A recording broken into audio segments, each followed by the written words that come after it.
Para quienes trabajamos en televisión, tenemos permanentemente la oportunidad de entrevistar o conversar con personalidades de todo género, de cualquier actividad.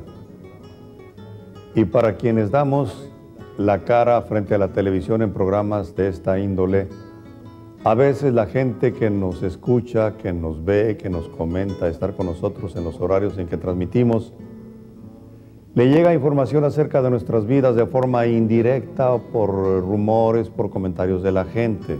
Pero creo que es importante escuchar de propia voz algunas intimidades o cosas de la persona, de la gente que da la cara a ustedes a través de la televisión. Hace un año aproximadamente se integra al equipo de los conductores del programa de televisión Ayer y Hoy en TV Nuevo León, un amigo y compañero personal de hace muchos años, de 1962 a la fecha, Víctor Manuel Barrios Mata. Víctor, ¿quién eres? ¿De dónde vienes? ¿Cómo llegaste acá? Gracias, Humberto. Antes que nada, para agradecerte a ti y a los demás compañeros, a Elsa y a Carlos, y sobre todo a Monse, la oportunidad que se presenta una vez en la vida, porque jamás hemos dado la cara al público para decirles quiénes somos. Trabajamos como parte de un engranaje de un programa determinado, pero hasta ahí nos ven y a veces por ahí comentamos algo de lo que nos ha sucedido anteriormente, pero así ya el hecho de poder comentar, decirles quién soy y por qué estoy aquí, pues esa es una gran oportunidad. ¿Dónde naciste, Víctor? Al lado de mi mamá. ¿De veras? En Tampico, Tamaulipas, primer puerto de la República Mexicana, y pues una ascendencia muy importante. Mis abuelos, por parte de mi papá, pues fueron de los fundadores de las primeras gentes que llegaron a la ciudad de Tampico. En este álbum, que es el álbum centenario de Tampico, que se editó por primera vez en 1923, pues aparecen las fotografías de mis abuelos, de mis tíos, los hermanos de mi papá y por supuesto mi papá. En el caso de mi mamá no, porque ellos llegaron mucho tiempo después.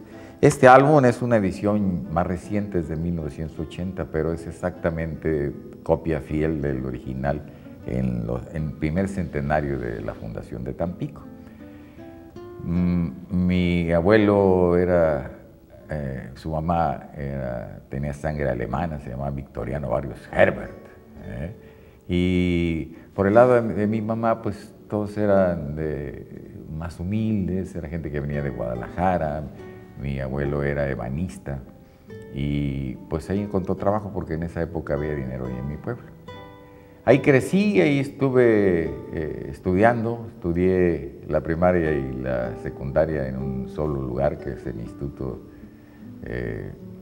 Cervantes, el Instituto Escuela Cervantes, que ya desapareció porque ya murieron sus fundadores, que venían de la guerra de España, refugiados catalanes, donde pues aprendí todo lo que tenía que aprender en esa primera etapa.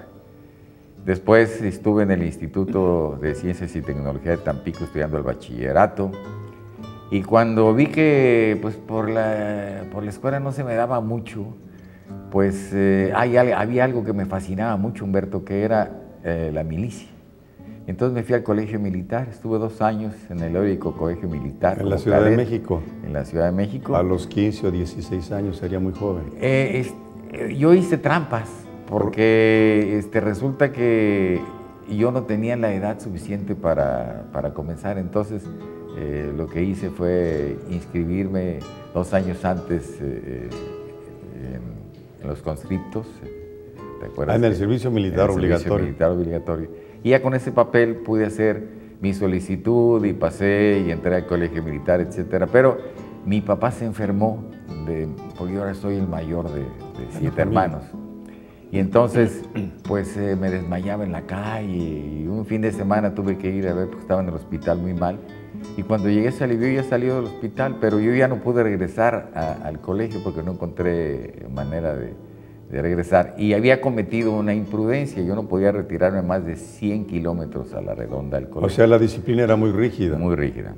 Y si regresaba, pues me iban a meter al bote y todo eso. Y dije, no, pues ahí muere, ¿no? ¿Iba a ser arrestado? Sí, así es. Y entonces opté dije, pues tengo que hacer algo. Me compré una plaza en Petróleos Mexicanos. Bueno, para la gente que nació y que vivió en Tampico en aquellos años Era era lo lo más lógico, común. Era lo lógico, llegar a ser trabajador petrolero. Por buena suerte, llegué a un lugar donde un dibujante era a su vez locutor de la estación más pequeñita de Eduardo Galván Rentería se llama. Y yo me hice muy amigo de él porque yo desde chico me gustaba. Yo en lugar de jugar fútbol agarraba un bote y le hacía agujeros y narraba los partidos ahí en la calle. O me iba al billar con los amigos y aquí está con Ramversey que le pega a 3 bandas, etc. Y me callaban porque... Inventar crónicas de un partido de carambola. Sí, a mí desde pequeño me gustó ese rollo. Y me hice muy amigo porque con voy a meterme al radio. Y así fue. Así fue como fui a hacer mis pininos. Un día me dijo don Raúl Amor, que era el gerente de la estación, me escuchó. Y dice, usted sálgase de aquí, usted no sirve para esto. Y me corrió. ¿De la estación? De la estación. A pesar de que te pagaban muy poco. No me pagaban. Como meritorio. No, estaba yo haciendo mis pruebas ahí y los locutores me daban chance de operar y etcétera. Pero un día me oyó y me dijo que estaba yo para llorar, ¿no? Y entonces, pues, dije, no, pues, ¿cómo? Yo tengo que hacer que entre yo a la estación. Que me tomen en cuenta. Y me hice novio de la secretaria, que a su vez era sobrina del gerente. Y entonces me decía, mi tío se fue a México, y iba yo a la estación y practicaba. Y un día me cae de sorpresa y me dice, oiga, usted ya mejoró, ¿eh?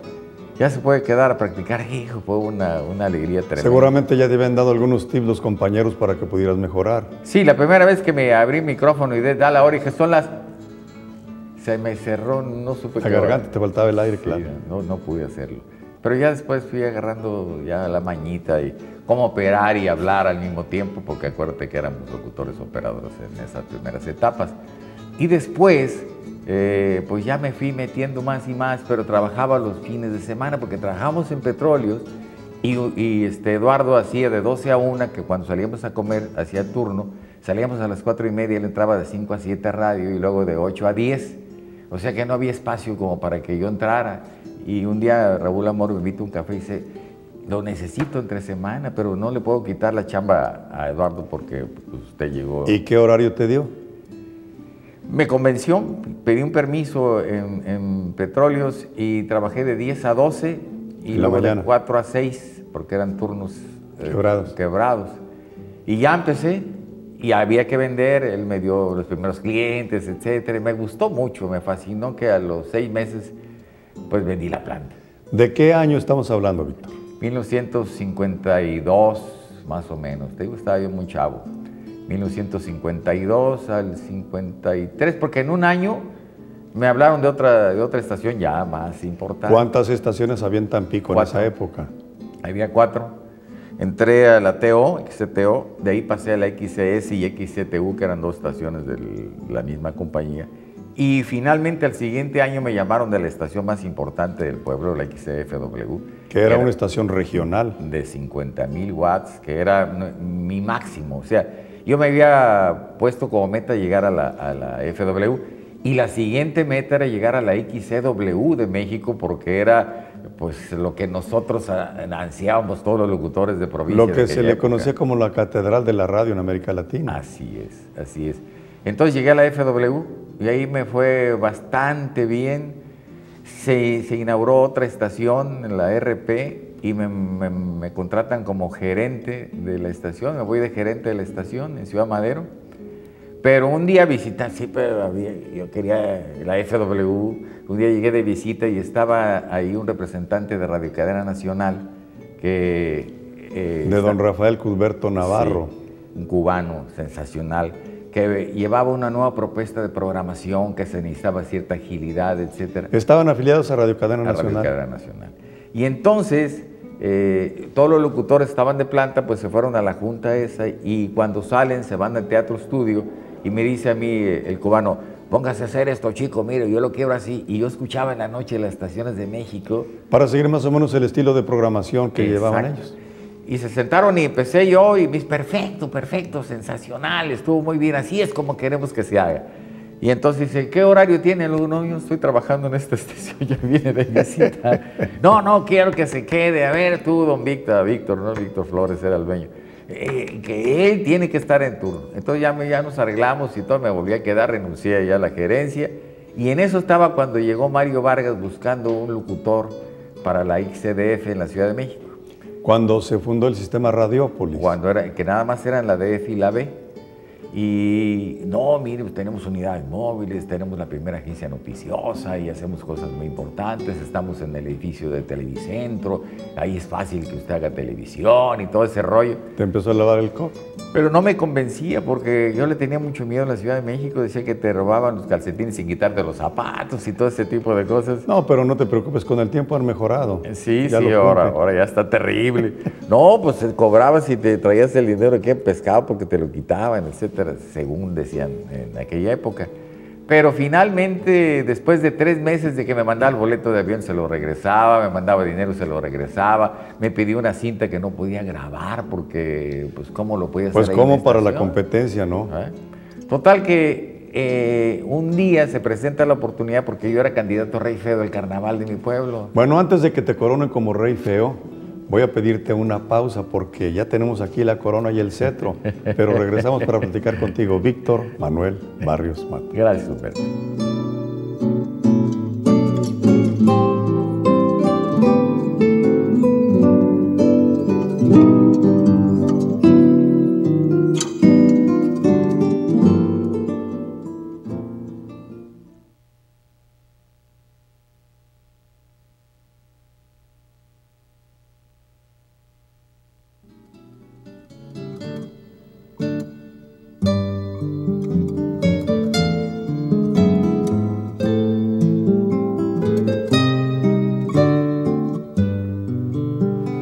Vamos a ver, Víctor, después de que te coronan Rey Feo, ¿qué pasó?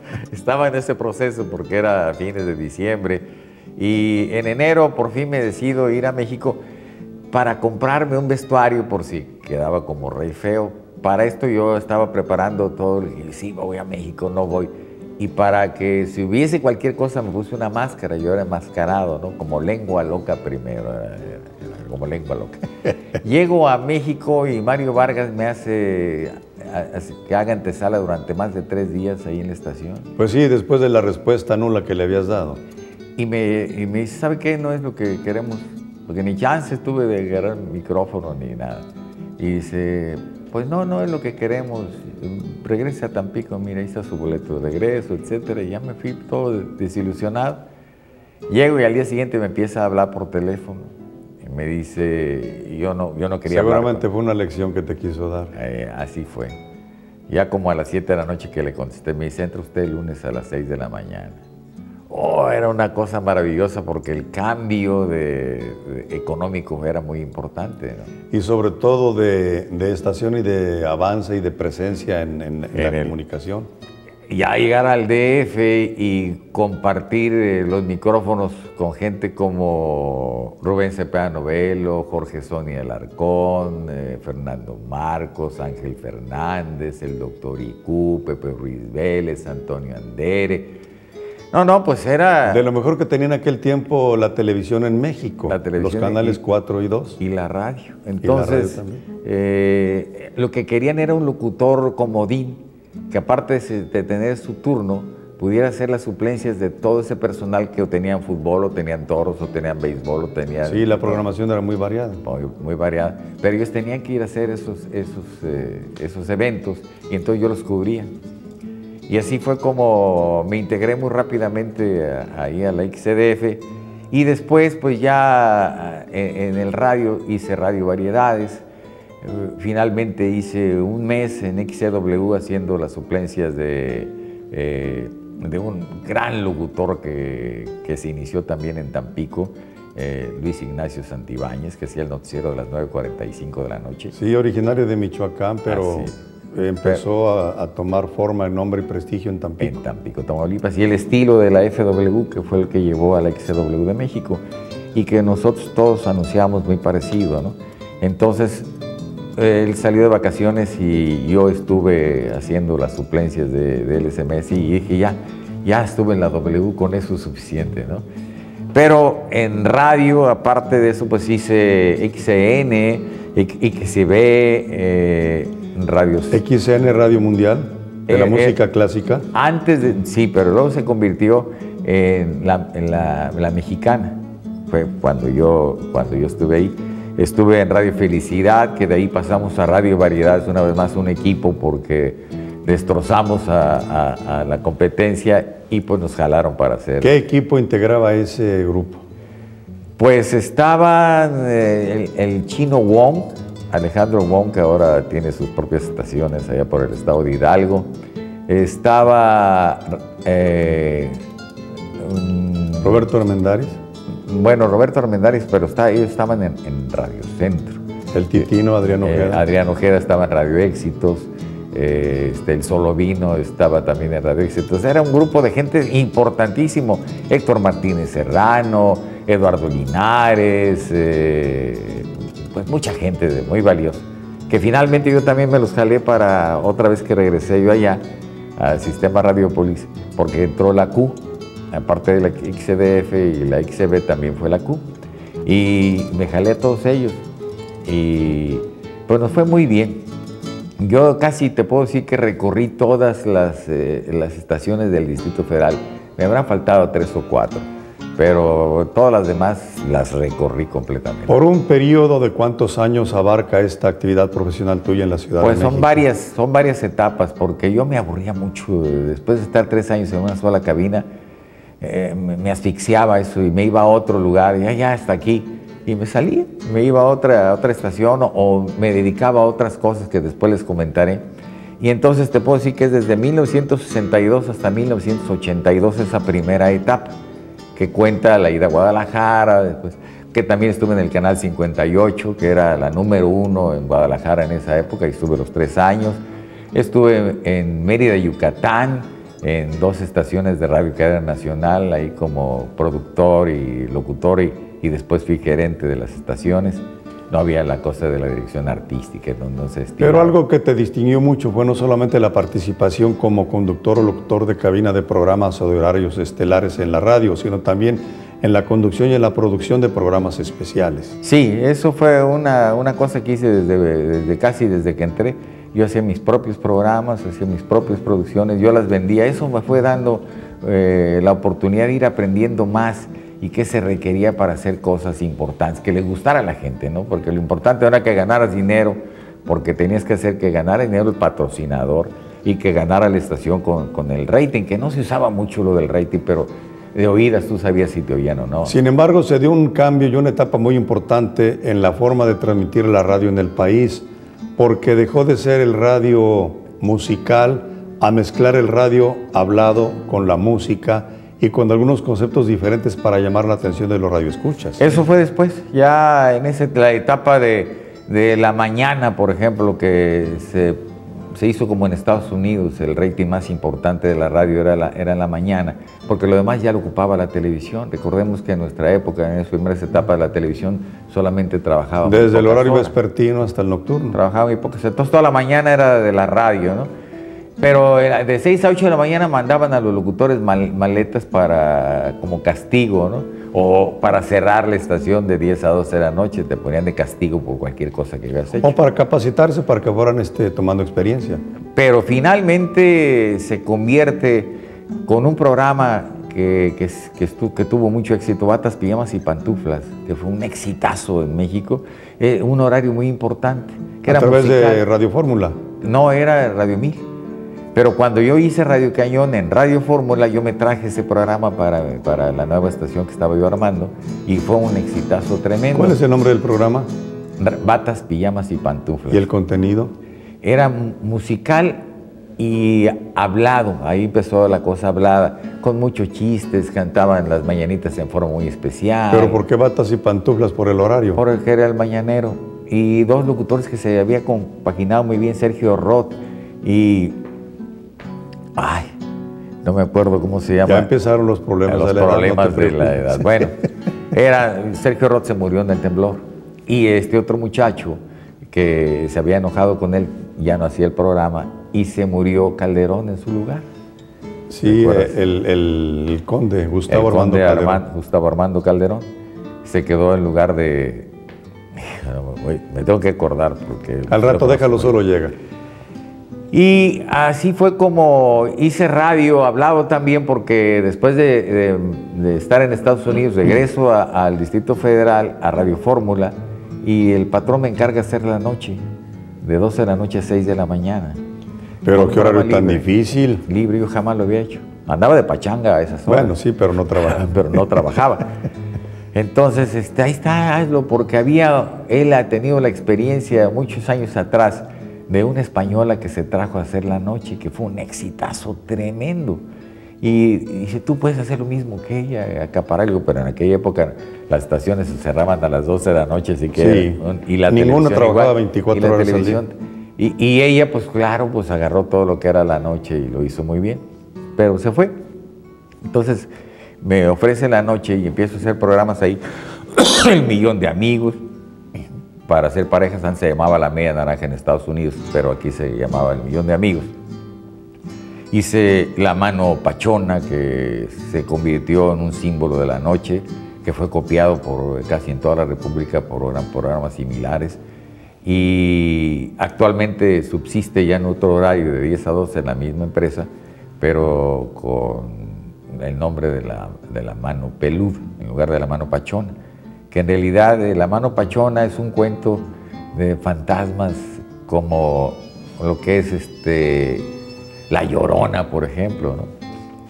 Y así fue como hice el radio en la noche, con mucho éxito. Tenía una cosa que se llama La Moneda Está en el Aire, que se suponía, te decía el futuro. También otra cosa similar era algo que hicimos con El Pájaro Madrugador, que sacaba el papelito de su jaula. Sí, como lo que hacen en los jardines, en los parques o en los jardines en la Ciudad de México. Así es. O en los mercados. Así es. Pero se cansa uno de hacer la noche. Finalmente me ofrecieron el último año irme a Radio 13, donde también estuve, pero me habían ofrecido un turno más temprano y a la hora no se dio, y estuve haciendo la noche. Ahí fue donde dije, ya está aquí. ¿Tu trabajo nocturno en la radio por cuántos años se desarrolló? De 1993 al 2001. 8 años. 8 años, son 8 años. Yo pensé que eran 10, pero exageré. Son 8 años.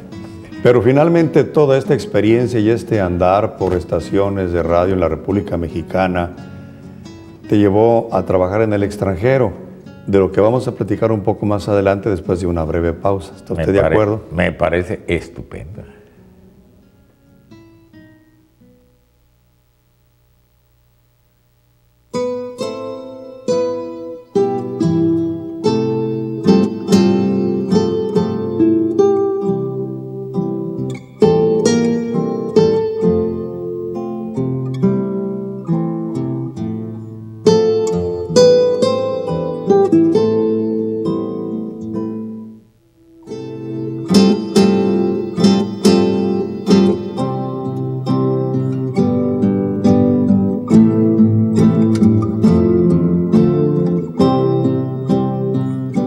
Víctor, por todo lo que has dicho y porque además te conozco de hace muchos años, tú siempre has sido un hombre muy inquieto. Trabajaste en Guadalajara de 1962 a 1965 aproximadamente. En Guadalajara tú y yo nos conocimos en Canal 4. Pero al poco tiempo Víctor Manuel se va de Guadalajara y aparece en otras partes, en Estados Unidos y en Costa Rica. ¿Qué pasó con tu vida a partir de Guadalajara en la televisión? Bueno, de ahí me regreso a inaugurar una estación en México que era XABC, que estaba en Los Reyes de la Paz. Y me ofrecen un buen sueldo, pues había el dinero, había que irse, ¿no? Entonces dejé la televisión y la radio en Guadalajara y me voy a México y ahí sigo, ya empieza una etapa muy bonita donde llego finalmente a Radio Variedades, me estaciono un buen tiempo, llega la televisión, me incorporo a la televisión a través del Canal 13, etcétera. Pero vuelvo a seguir dando vueltas, etcétera. Y en una de esas, cuando yo andaba armando estaciones como Radio Cañón y luego Radio Festival, que era la XX, Me llama el ingeniero Rodríguez, que era el director operativo de Radio Centro, y dice, estamos abriendo una estación en Estados Unidos, que es la primera de 10 que empezamos a abrir allá. ¿En qué ciudad? En Dallas. Dice, ¿se quiere usted ir? Pues, ¿en qué condiciones? Pues, ve usted el director de programación, aquí se llama director artístico y allá se llama director de programación. Entonces dije, dólares y Dallas. Vámonos. Vámonos. Y ahí voy con toda la familia para allá. Y ahí hicimos Radio Variedades con un éxito tremendo, Humberto, tremendo el éxito. Enfocado todo al público latino. Al público latino, sí, una estación en español, Radio Variedades. Pero teníamos espectaculares en toda la ciudad, con Vicente Fernández, Lucía Méndez, etcétera. Yo también oigo, cuando empezaba ella a cantar. Yo también escucho Radio Variedades, era el eslogan que teníamos. Fue muy importante el éxito que logramos porque abrimos plazas desconocidas para el mercado hispano. Hicimos 3 eventos en el Cotton Bowl, un evento en el Reunion Arena, que es donde juegan los Mavericks. Abrimos el Texas Stadium, que no nos los querían rentar porque decían que estábamos locos, que para qué queríamos eso. Y ahí llevamos un evento en donde juegan los Dallas Cowboys. Los Dallas Cowboys. Ahí hicimos un evento encabezado por Lola Beltrán. Sensacional, lo llenamos. Fuimos noticia de 8 columnas al día siguiente en el Dallas Morning News, porque se ha descubierto un nuevo mercado. No sabían que había tantos hispanos. Y era cierto, porque finalmente ustedes empezaron con la promoción y la difusión de radio en español en Estados Unidos, pero esto finalmente abrió las puertas a productos y servicios de toda índole. Creo que cambiamos un poco el concepto de la radio hispana en Estados Unidos, porque en aquel tiempo pues, eran cubanos o puertorriqueños los dueños de las estaciones. Por lo regular. Y pues contrataban a cualquiera, ¿no?, que más o menos hiciera algo de español. Que se le entendiera lo que hablaba. Más o menos. A veces no entendías nada. En la misma televisión, por ejemplo, el programa número 1 de aquella época era con un señor que apenas se le... I got it, y etcétera, etcétera. No quiero mencionar su nombre, porque hablaba un español pésimo. Pero nosotros, al llegar, primero elevamos el costo de las estaciones. Compramos la primera en $700,000 y después nos las vendían en 3, 4, 5 millones las siguientes. Ya no pudimos hacer nada, nos quedamos con una sola estación y ya el concepto de las 10 desapareció. Entonces, yo trabajaba la publicidad de una señora que hacía los bailes, la señora Luján, y me dijo, oiga, ¿por qué no? Los bailes gruperos para eventos públicos. De un salón de baile. Con giras en varias ciudades de Estados Unidos. Ella hacía en Houston, Waco, Dallas, etcétera. Su región era la exclusiva de los Tigres del Norte, de Ramón Ayala, de todo lo que funcionaba, de los Bookies, de los Yonix, de las figuras como José José, como Vicente Fernández, etc. Todo eso lo organizábamos nosotros. Y de ahí nos fuimos a hacer una estación porque ella dijo, oiga, Vitítor, ¿por qué no hacemos mejor una estación de nosotros? Y tardamos un año en conseguirla y hicimos La Pantera. Ahí me llevé a Lacho Pelacha, que estuvo el locutor. Horacio Pedraza estuvo con nosotros. Y otro muchacho que ahora es un exitazo en México, el Tuco, que lo hace muy bien como director de programación de estaciones muy importantes en la República Mexicana. Entonces era un grupo muy bueno, hicimos mucho con La Pantera. Pero de ahí nos fuimos a San José, ahí me fui a hacer la programación de una estación que se llama Casa, Radio Casa, que ya no existe tampoco.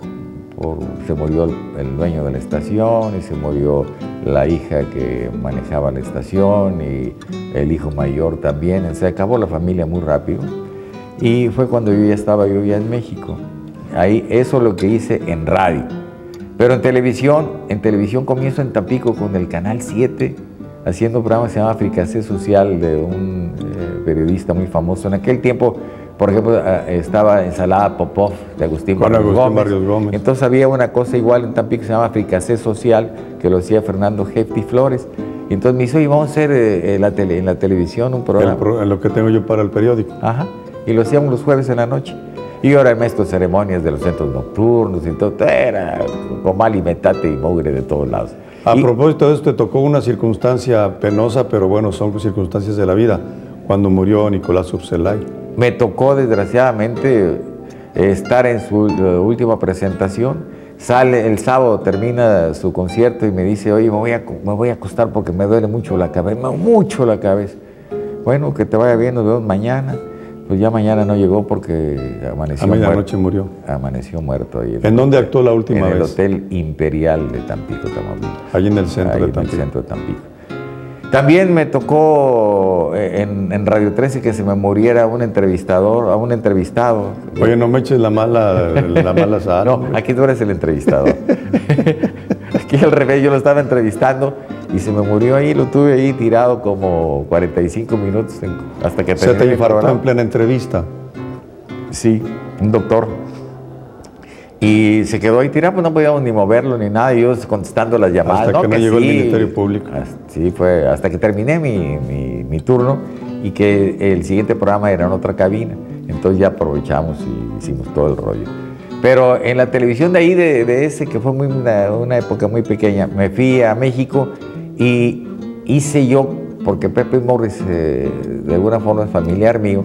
Cuando estaba en Team Televisión Independiente. No, antes. Cuando estaba en Televisa. Cuando yo llegué a México en 1960. Ahí te hiciste amigo de él. Éramos, bueno, la mamá era prima de mi papá. Ah, entonces había cierta... sí, éramos familiares. Entonces, él tenía programa Así es mi tierra. Y el locutor que tenía que presentar el programa le entraba mucho al trago y no se presentó un día y me mandó llamar y lo hice y me quedé 3 programas, pero el sindicato me echó fuera y me quedé con la espinita de hacer eso. Y Mario Rincón, que era un locutor que había estado en Tampico, que estuvo como gerente en Guadalajara. Lo llamaron de gerente a Guadalajara y me voy con él, me voy a Guadalajara y ahí me quedo 3 años haciendo un chorro de programas sensacionales y trabajando en el Canal 58. Empezaste tú en Guadalajara un programa que se llamaba Torneo Wherever Saber. Torneo Wherever Saber. Llegando yo aquí a Monterrey lo hice, lo mismo que haces tú como locutor comercial aquí en Monterrey. Hice un programa con Canelita, patrocinado por la Azteca, con un payaso que también venía a Monterrey, Canelita. Sí. Y aquí llegó a Guadalajara y regresó a Monterrey. Y volvió a Guadalajara otra vez. Me hacía niñerías con Evita. Con Evita, ¿te acuerdas? Niñerías con Evita. Muchos programas muy bonitos en Guadalajara. Ahí logramos conjuntarnos. No sé si te recuerdas que el profesor Joaquín Preciado, que era el gobernador, iba los viernes a hacer un programa de 15 minutos, todos los viernes al canal. ¿No te tocó ya? ¿Con Juan Manuel Rojo? No, él solito. Él llegaba y decía, pues hice durante la semana, hice esto y lo otro. Como información del gobierno del Estado. Del gobierno del Estado, patrocinado por el gobierno del Estado. Entonces hicimos una bonita relación con él y le propusimos hacer un festival bonito para llevar gente a Guadalajara y todo. Y de ahí, en plan turístico y de promoción. Y de ahí surgió, presentamos un proyecto muy bonito y de ahí surgieron las fiestas de octubre de Guadalajara. Que hasta la fecha siguen siendo tradicionales cada año. Así es. ¿En qué año se hicieron por primera vez? Yo creo que sería en 1964 o 65. No recuerdo exactamente, pero fue en el 64 o en el 65. Hicimos corridas de toros, ¿te acuerdas que teníamos ahí un torero? En la antigua Plaza de Toros del Progreso, ahí junto al mercado de San Juan de Dios. Pero teníamos un novillero que trabajaba con nosotros en el Canal 4, ¿te acuerdas? Sí, Barbosa. Barbosa. Y ese fue el que se encargó de la cosa de toros. Con Sausa hicimos los eventos en la Quinta Sausa, y hicimos en Lago Azul. Y, en el Parque Lago Azul. No, un evento precioso y se quedó, ya se quedó para, qué bueno que está todavía y que sirve de promoción para la Perla Tapatía. Lo que quiere decir que las actividades que has desarrollado en los medios de comunicación, en radio y en televisión, te ha llevado a muchos caminos y a muchas oportunidades. Enseguida, después de otra breve pausa, vamos a platicar de Costa Rica. Me parece estupendo.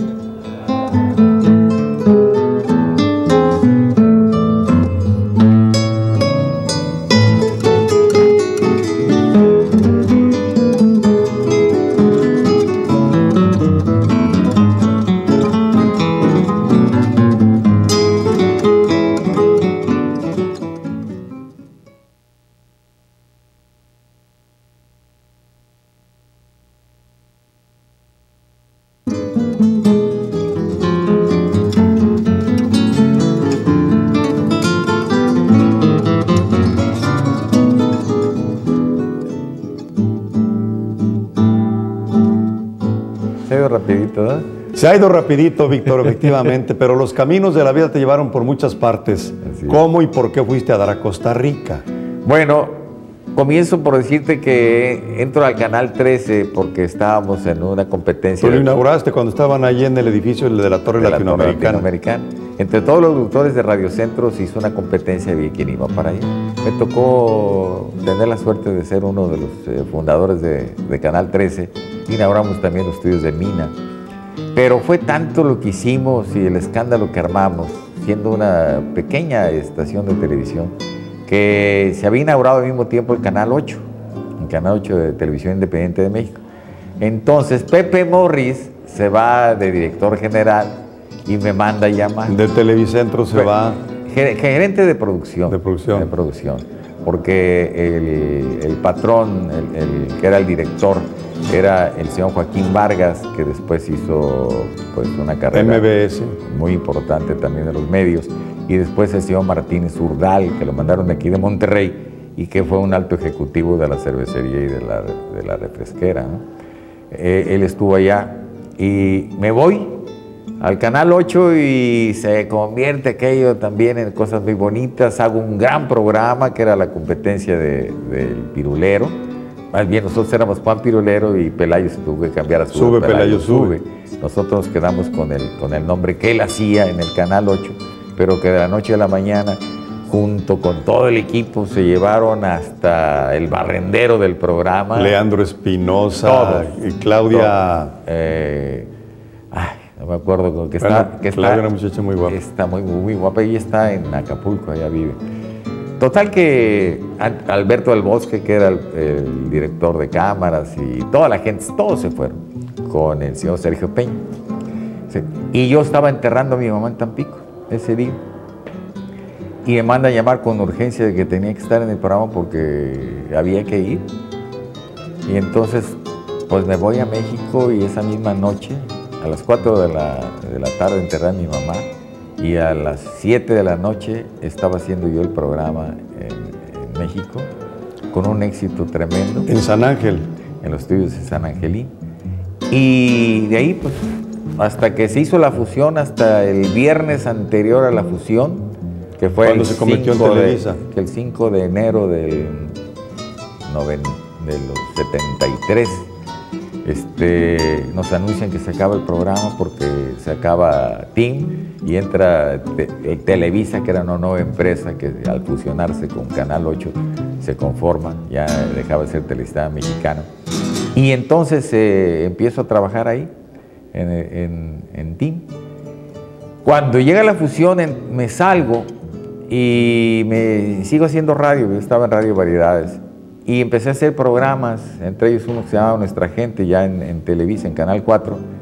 Y cuando se acaba ese programa, que lo dirigía Reinaldo López, nos juntamos un grupo de amigos y nos vamos a Costa Rica a hacer un programa como el Juan Pirulero, pero con otro concepto, se llama 7+7, porque era en el Canal 7 a las 7 de la noche y dábamos 7 grandes premios, entre ellos un automóvil.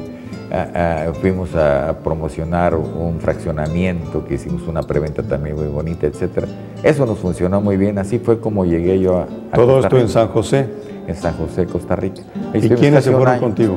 Severiano Hernández, un muchacho que hacía una revista que se llama Radio México. Joaquín Gómez Urquiza, que trabajaba en una empresa que vendía casas. Y me llevé a un productor, Héctor Cervantes, que era director de cámaras, Héctor Cervantes, director de cámaras de Televisa, y a un muchacho que era el que llevaba la contabilidad de lo que se gastaba en el programa. Y de lo que manejaba el presupuesto. Exactamente, ese era nuestro contador, porque necesitábamos hacer una cosa muy seria ya. Estábamos asociados con Teletica, Canal 7. Termina esa etapa, me regreso a hacer el radio en México, etcétera, y ahí es donde se presenta la oportunidad de irme a México, a Estados Unidos, perdón, y trabajando en Radio Variedades y luego yéndome a San José. En San José se me presenta la oportunidad de hacer un especial de concursos de Telemundo, de Canal 48, y ahí lo hicimos también sensacional, hice mucha televisión en el Canal 48, haciendo también otro tipo de programas, pero básicamente el programa de concursos Jackpot se llama, que regalábamos un coche cada vez. Pero quizá como inercia o por la influencia que habías tenido en los medios, en radio y en televisión, de repente Víctor también se involucra en la prensa escrita. Sí, yo tenía muchas inquietudes, quería hacer más cosas. Y entonces, por ejemplo, en México hice Disco Show, que es una revista preciosa que imprimíamos en Barcelona. La hacíamos en Barcelona, la traíamos en avión y luego la empezamos a repartir en toda América. Yo fui el primer director de esa revista. Todo el concepto de la revista fue mía. Ya Disco Show, un exitazo también. Desgraciadamente las cosas se acaban porque quienes comenzaron con la idea pues ya tampoco están. Entre ellos Elías Cervantes, que ya se murió, que era el director de Radio Variedades. Y en Estados Unidos, en el lapso en que abríamos La Pantera, yo hice un periódico que se llama Público Latino, que salía cada semana y que era gratis, con un trabajal tremendo, sensacional. Y todo esto, ¿por qué? Porque yo ya había hecho prensa. Yo me fui al periódico Rumbo de Toluca, ahora existe otra vez, pero ya en el Distrito Federal, con los mismos dueños. Y fui el primer periodista de provincia que cubrió la presidencia de la República en la época de Luis Echeverría. Mi fuente era precisamente la presidencia de la República. Y a su vez el gobierno del Estado de México con el profesor Jan González y las dependencias más importantes de Toluca, yo las cubrí. Ahí fue donde aprendí mucho, un periódico muy bonito que se hacía, el periódico Rumbo. Ahí trabajamos en eso. Y pues te digo, es que me gusta todo lo que es medio, radio, televisión, prensa, todo es fascinante. Y finalmente, ¿qué te ha dejado todo esto, aparte de la experiencia profesional? Conocer gente. Conocer gente ha sido muy importante. Por ejemplo, aquí hay esta etapa en Monterrey, que gracias a que te conozco de hace mucho tiempo. Pero todavía no llegamos a Monterrey, Víctor, nos quedamos en Dallas. Bueno, pues, comentemos eso, que importante es conocer gente por todos lados, con sus costumbres, con sus defectos, con sus virtudes. Se va ampliando tus conocimientos por lo mismo, vas aprendiendo de todos y cada uno de ellos. Y pues a veces le aceptas hasta sus mañas y que esta maña es buena, ¿no? Que siendo un defecto se puede convertir en una virtud, ¿no? si lo encaminas bien. Entonces, eso es muy importante. Pero sobre todo también otra de las cosas, Humberto, es que conocí mundo. Yo, por ejemplo, fui a hacer programas especiales a Lima, Perú, pues todo lo que hice en Estados Unidos. Después fui a Hawái también a hacer un especial para televisión. Fui a Europa a hacer la revista, el disco show. Y todo eso, pues hoy gracias a tener este trabajo, tengo oportunidad de conocer otros países y otras gentes, ¿no? Pero después de todo este caminar por tantas partes y en tantas actividades, llega un día en que finalmente llegas a Monterrey, de lo que enseguida vamos a platicar. Me parece muy bien.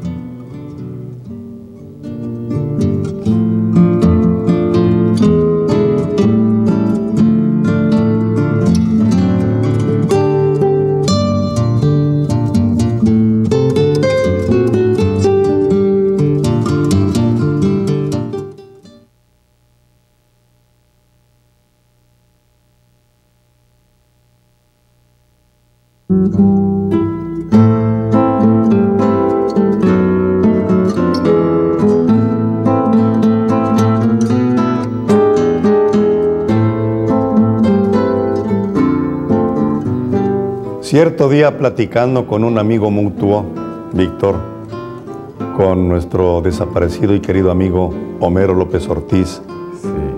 me platica y me pregunta y me dice: oye, ¿te acuerdas de Víctor Manuel Barrios Mata? ¿Cómo no? Le digo, pues trabajamos juntos en Guadalajara. Dice, bueno, pues vive aquí en Monterrey. ¿Quiere saludarte? Le dije, pues a ver si nos reconocemos. Hace más de 40 años que no nos vemos. Así es. Nos encontramos, coincidimos en tantas cosas que habíamos vivido juntos en Guadalajara, y de entonces acá y a través del tiempo ahora somos de nuevo compañeros. Gracias a Dios. Pero esta es una circunstancia personal.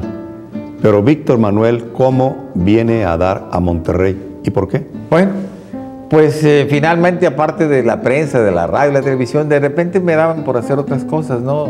Estuve 3 años en Acapulco con una joyería preciosa que estaba ubicada en la costera, abajo de Carlos Sancharli, que en aquella época era el restaurante número 1 de Acapulco. Y pues la gente llegaba solita, ¿no? Me fue muy bien. Hicimos también en Cancún la primera joyería que se abrió en Cancún, de Carlos Ronay, que era mi socio.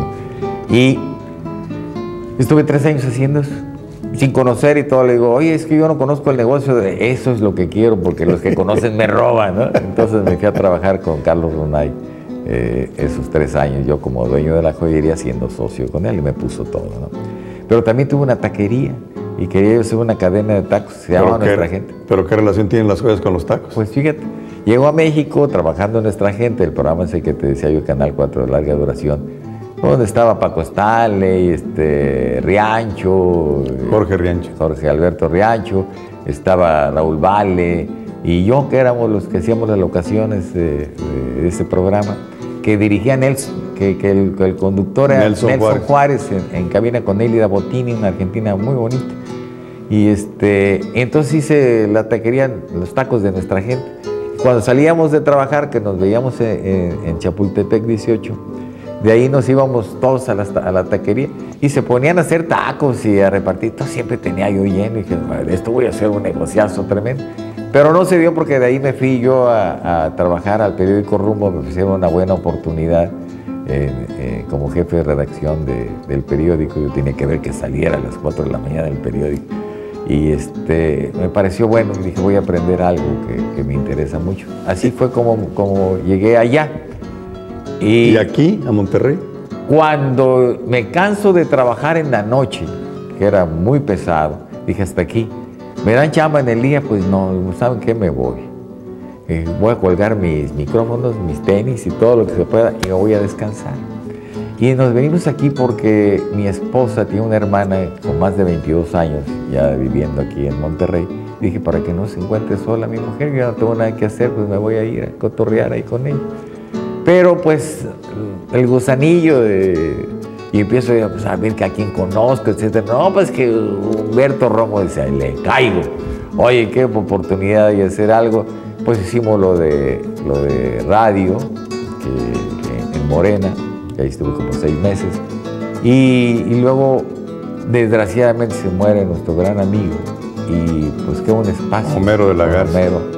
Y pues yo no quería, yo me sentía mal, ¿no? Porque yo ya había estado en el programa diciendo poemas. Como invitado. Como invitado, con Monse nos habíamos ido a grabar algunos poemas en locación, etcétera. Cuando Elsa fallaba el programa de la noche, pues yo la iba a cubrir. A Románticos. Y total que, pues hablé para dar el pésame. Y entonces, pues, oye, ¿qué estás haciendo? Pues nada, pues vente a ver si nos echa la mano ahorita en este momento. Digo, no estoy haciendo nada, ellos tampoco, ven, ayúdales. Ven, ayúdales. Dije, bueno, pues son de mi misma rodada, no hay problema.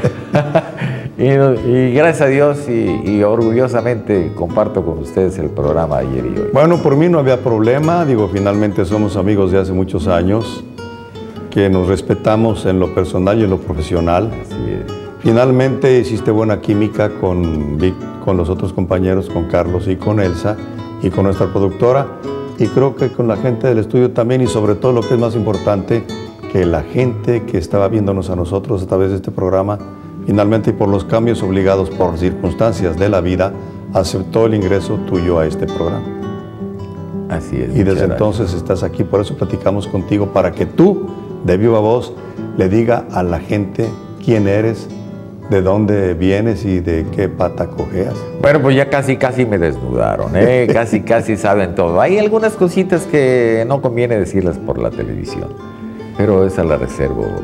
Víctor, hay algunas cosas personales que van separadas absolutamente de las actividades o del aspecto profesional de las personas, pero siempre hagamos lo que hagamos, siempre tenemos muy adentro en el corazón y en nuestra mente nuestros seres queridos.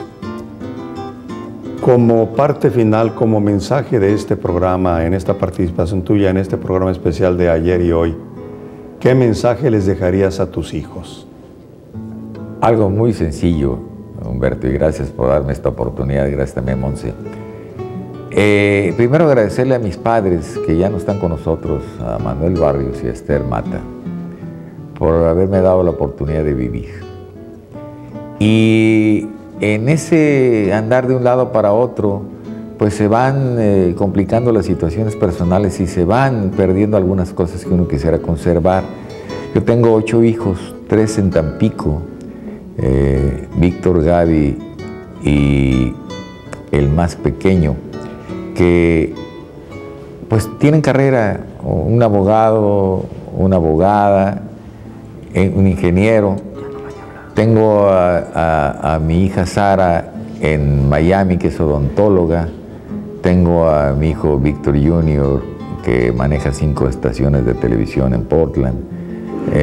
A mi hija Marisa, que es gerente de operaciones de un hotel de una cadena muy importante, que la felicito además porque acaba de obtener el premio a la mejor gerente de operaciones de todo el mundo en esa cadena, y en abril, en un mes de esto, le van a dar un premio.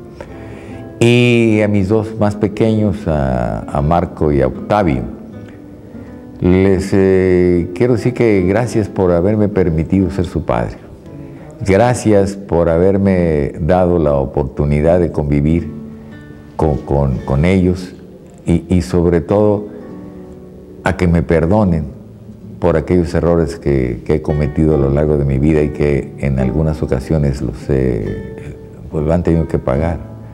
Las separaciones a veces son muy difíciles y muy duras, pero siempre están en mi corazón. Todos mis hijos se conocen entre sí, todos saben quién es su padre, y que entiendan una cosa, que siempre hay que obrar bien, siempre hay que ser honrado, siempre hay que decir la verdad, porque así es como se puede triunfar en la vida. Yo logré con mi trabajo todo lo que yo quería. Ojalá también ustedes, en cada uno de sus funciones, logren hacer exactamente lo mismo y sean unos triunfadores. Porque en esta vida, desde que nacemos, desde que llegamos a competir con todos los demás seres que van buscando vivir, somos los que llegamos a la meta y logramos ser campeones. Ojalá también en la vida diaria seamos campeones como padres, como profesionistas, como amigos, como compañeros de trabajo. Gracias.